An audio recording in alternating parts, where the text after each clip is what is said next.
Sachin billion dreams करके एक documentary आई है सचिन तेंदुलकर के ऊपर।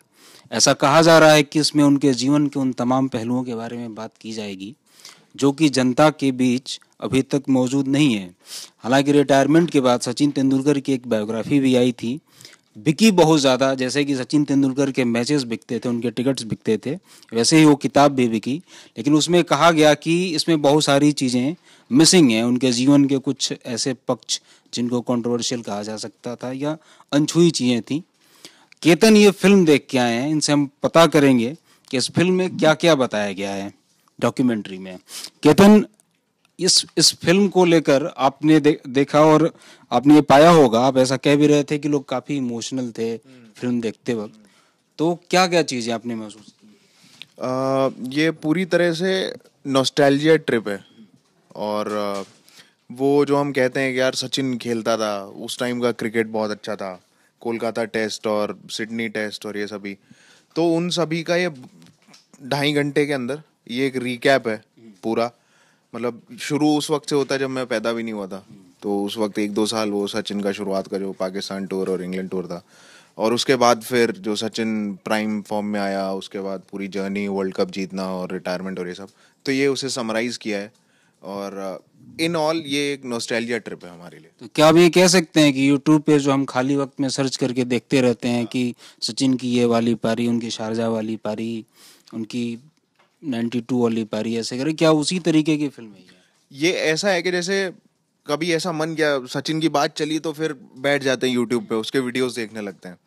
तो ये उसका एक कंपाइलेशन है, और उसमें ऐसा है कि जो अच्छे इनिंग्स हैं, शारजा की इनिंग्स है, ऑस्ट्रेलिया का खैर वो टूर नहीं है इसमें, लेकिन जो भी ऐसी इनिंग्स हैं उन्हें 10-10 20-20 सेकंड में किया गया है। और प्लस उस पे सचिन बताते हैं जो कुछ भी, कि वहां पर ऐसा हुआ था, ये हुआ था, वो हुआ था। चेन्नई में जो शेन वॉर्न के साथ पहली इनिंग्स में वो जल्दी आउट हो गए थे, नेक्स्ट इनिंग्स में सेंचुरी मारी थी, तो वो सारी चीज़ें उसके बारे में वो बताते हैं बहुत ही समराइज्ड फॉर्म में।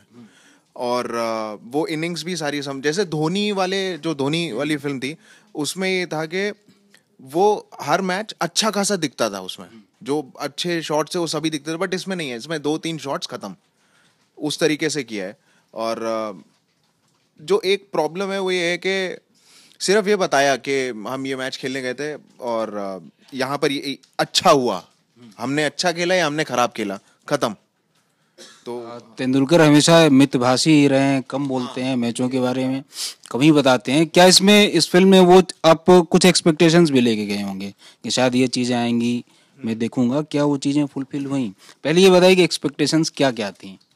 एक्सपेक्टेशंस ऐसी थी, सचिन के बारे में इतनी सारी बातें हुई हैं कि ऑलमोस्ट ऐसा लगता है कि उनकी लाइफ के बारे में हमें सब कुछ मालूम है। तो जब वो बुक आई थी तो मैंने पूरी पढ़ डाली ये सोच के कि इसमें कुछ ऐसा होगा जो मुझे नहीं पता होगा। तो अपार्ट फ्रॉम उनका जो कोर्टशिप था अंजलि तेंदुलकर के साथ, वो 4-5 सालों का, वो एक चीज़ नहीं पता थी। उसके अलावा ऑलमोस्ट सारी चीज़ें कहीं और पढ़ी गई थी, किसी और ने किस्से में सुना दिया था वो सभी कुछ। तो इस फिल्म में वही एक्सपेक्टेशन थी कि इसमें कुछ नया पता चलेगा, मतलब कुछ ऐसा कि जैसे मैच फिक्सिंग हुआ, तो मैच फिक्सिंग में सचिन के क्या व्यूज थे, क्योंकि सचिन के बारे में ये बोला जाता था कि ये बोल ही नहीं रहा है उस बारे में कुछ भी। तो इसमें एग्जैक्टली यही पिन पॉइंट करते हैं सचिन के। मैं मुझसे हर कोई ये बोल रहा था कि ये आदमी बोल क्यों नहीं रहा है, और मुझे कुछ पता ही नहीं था, मैं इसलिए नहीं बोल रहा था, और यहीं खत्म हो जाता है। तो उस टाइम पे टीम के अंदर क्या चल रहा था, टीम के अंदर किसी ने कुछ ज़रूरी चीज़ बोली होगी, कुछ इंपॉर्टेंट चीज़ बोली होगी, कुछ भी ऐसा हुआ होगा, हमें अभी भी वो नहीं मिला है। तो एक ये था कि ये एक शायद उन सभी चीज़ों के लिए सोर्स बन सके, बट वो नहीं बन पाया है। तो ये एक इसका ड्रॉबैक है इस फिल्म का। और कुछ इंटरेस्टिंग चीज़ें जो आपने नोटिस की हो फिल्म में, मतलब अपार्ट फ्रॉम उनके इनिंग्स जो रहे हैं, क्योंकि उन्होंने, वो तो हमने बहुत देखा है, यूट्यूब पे देखा है, उनके स्कोर्स भी हम क्रिक इन्फो पे सर्च करते रहते हैं कितना बनाया था। उसके अलावा क्या चीज़ें? ऐसा होता है कि जब हम यूट्यूब पे देखते हैं ना, तो हम सिर्फ वो इनिंग्स देख रहे होते हैं, और हमें शायद ये याद आ जाता है कि जब ये मैच चल रहा था तब हम क्या कर रहे थे। तो बट इसमें ऐसा है कि इसमें हम कई सारे एस्पेक्ट एक साथ लेके चल रहे हैं।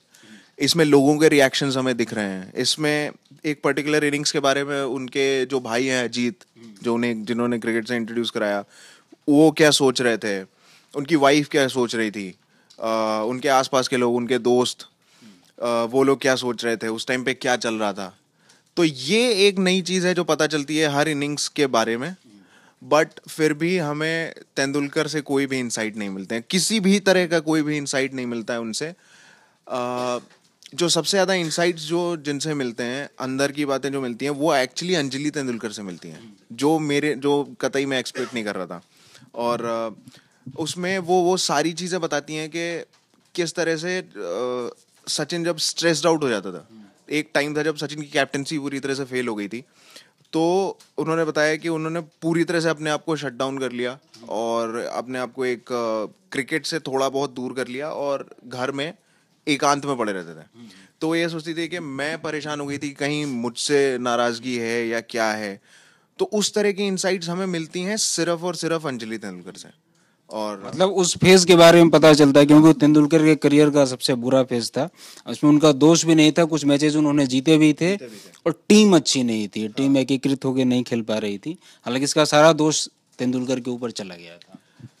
हाँ, क्योंकि उसके बारे में श्रीनाथ ने बहुत सही चीज़ बोली थी कि सचिन को ये समझना चाहिए कि टीम में सिर्फ एक सचिन हो सकता है, 11 नहीं हो सकते।